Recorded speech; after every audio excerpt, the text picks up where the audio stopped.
Hello ಸ್ನೇಹಿತರೆ, ಕೋಸನ್ನು ಅಂದರೆ ಎಲೆಕೋಸನ್ನು cut ಮಾಡಿ ಇಟ್ಕೊಂಡಿದ್ದೀನಿ.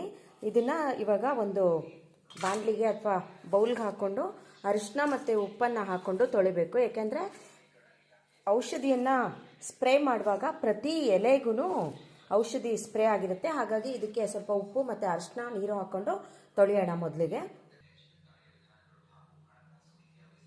ಇದು ಅರಿಶಿನ, ಹಾಗೆ ಸ್ವಲ್ಪ ಉಪ್ಪು ಹಾಕಿಬಿಟ್ಟು ನೀರು ಹಾಕಿ ಚೆನ್ನಾಗಿ ತೊಳ್ಕೊಬೇಕು.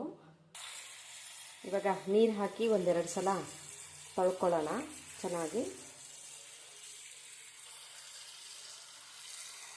ಇವಾಗ ಬಾಣಲಿಯಲ್ಲಿ ಎಣ್ಣೆ ಕಾಯ್ದಿದೆ, ಸಾಸಿವೆ ಹಾಕೋಣ.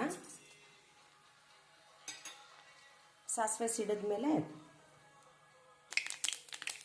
ಸ್ವಲ್ಪ ಜೀರಿಗೆ, ಹಾಗೆಯೇ ಹೆಸರುಬೇಳೆ ಒಂದು ಇಡಿಯಷ್ಟು ತೊಗೊಂಡಿದ್ದೀನಿ ನಾನು.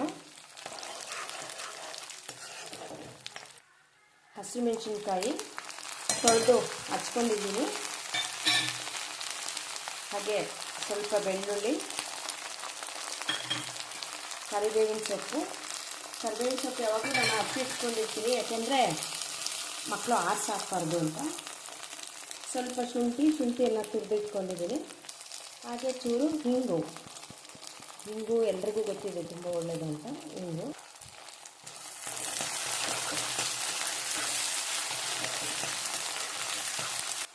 ಒಂದು ನಿಮಿಷ ಆದಮೇಲೆ ತೊಳೆದಿಟ್ಕೊಂಡಿರೋ ಕೋಸನ್ನು ಹಾಕಿ ಹಾಗೆ ಕೈಯಾಡೋಣ.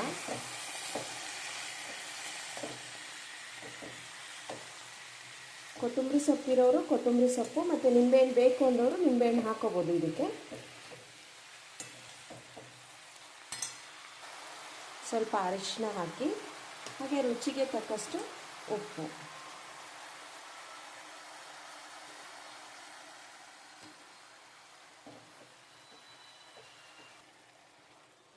ಸ್ವಲ್ಪ ಕಾಯಿ ತುರಿ ಹಾಕಿದ್ದೀನಿ.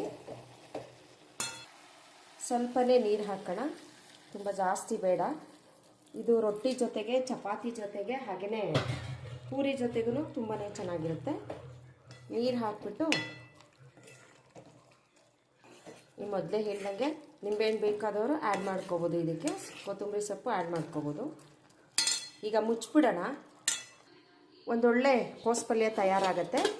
ನೀವು ಇದನ್ನ ರೊಟ್ಟಿ, ಚಪಾತಿ ಮತ್ತು ಪೂರಿಗೂ ಬಳಸ್ಬೋದು. ಹೇಗನ್ನಿಸ್ತು, ಇಷ್ಟ ಆಯಿತಾ? ನೀವು ಮಾಡಿ, ಹಾಗೆಯೇ ಲೈಕ್ ಮಾಡಿ, ಕಮೆಂಟ್ ಮಾಡಿ, ನನ್ನ ಚಾನಲ್ಗೆ ಸಬ್ಸ್ಕ್ರೈಬ್ ಆಗಿ. Thank you.